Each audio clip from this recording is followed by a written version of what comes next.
I made a claim, very simple, straightforward. If you can show me in your Bible any version where Jesus says, I am God, or where he says, worship me. Simple English I'm speaking. No time did he say, I am God, worship me. Did he? At any time, if he said, look, I am God, yes, yes, you can answer that. If he said, no, if he... Mr. Deedat, I must admit that you know the scriptures very well, but you don't understand them.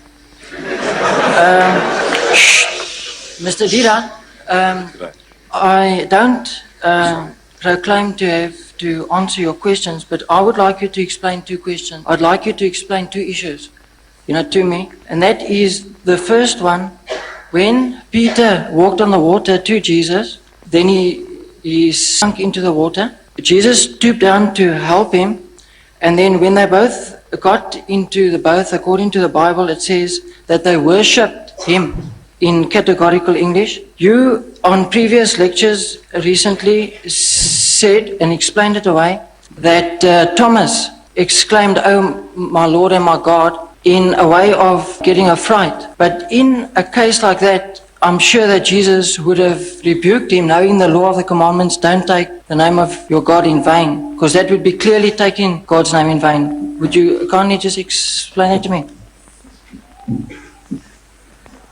There was nothing about Peter worshipping Jesus. You see, this word worship, you open your new Bible now, New Bible, you'll find a different word for worship.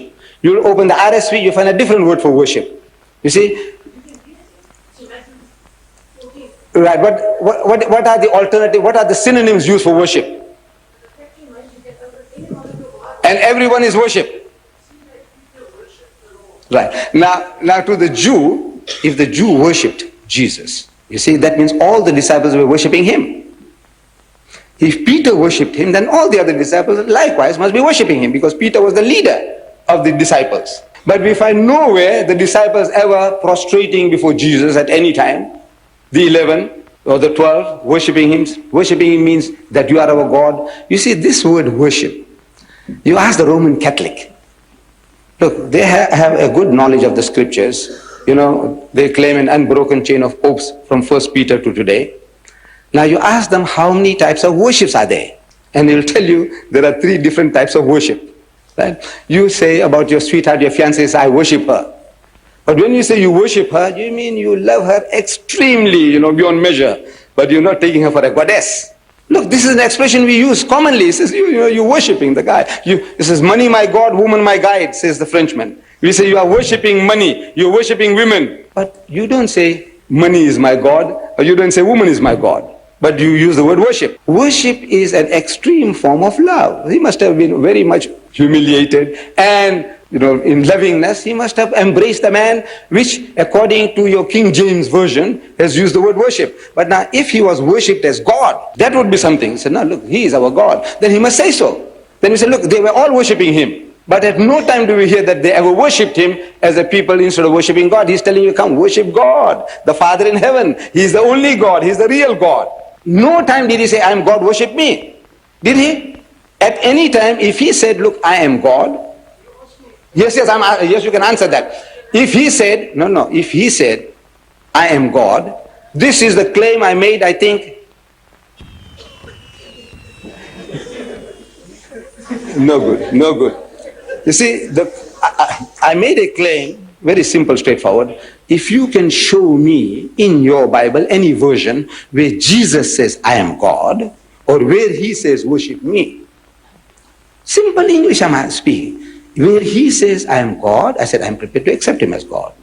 If he says, worship me, I'm prepared to worship him. He must say, not Peter, not James, not Paul. He must say, I am God. He must say, worship me. Because if he is God, my salvation depends upon that. And I don't want to go to hell.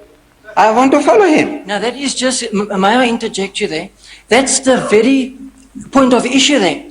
Now, you are describing mannerisms of worshipping where the Bible doesn't elaborate on it all. Jesus does. But the fact remains is the disciples worshipped him in the boat. And he allowed it. And that's all it says. Jesus showed you how to worship.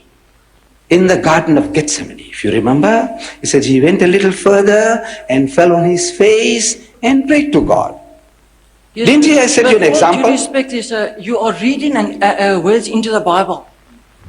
You find that verse in Matthews. And he went a little further. Except the fact that he dropped down on his face and so on. So but that makes no eyes. The fact remains the Jews, disciples the did Jews, worship him. No, how did the Jews worship? Look, if you want to know the Muslims how they worship, you go to the mosque. Go to the mosque and see how they worship. You see, Allahu Akbar, they stand, they read chapters and verses, they go into semi-bend position, they get up, they go down to the ground, touching the forehead onto the earth. This is how the Muslims worship, right? So if I said, look, this chairman or the people worship Deedat, meaning that they loved him with exceeding love. Right. But now you say worship. Now, if the people have a wrong idea, they say, look, what did they do? Did they make ablution and come? And did they fall down prostrate before Mr. Deedat? He says, no. He said, what do you mean they worshipped him? He said, no. Oh man, they were gone mad after him. That's quite a different thing. You see, now you are using a word and you are explaining something else figuratively. But that's exactly what you are doing now. No, I'm not doing that. Jesus Christ and all the prophets, they had a form of worship, the Jews, which you are not following, you don't know. Look, and Abraham fell on his face and prayed to God. And Moses and Aaron fell on their faces and prayed to God. And Joshua fell on his face and prayed to God. And Jesus fell on his face and prayed to God. Look. Everybody falling on their faces and praying. What is this? This is the way you worship God. Fall on your face and pray. The Pope, wherever he goes, he kisses the ground. He makes the prostration, as the Muslim does. See, maybe, I don't know, he's communing with the soil or what, I don't know. But he's doing exactly as the Muslim does. Then you might say he's worshipping the ground. He goes to Nigeria, he worships the ground there. He goes to Poland, he worships the ground there. No, he's not worshipping. He's showing some kind of humility, respect, maybe. But now, Moses, this is how he did it. Jesus did it. Abraham did it. Joshua did it. But you don't do it. So you have your own idea about worship.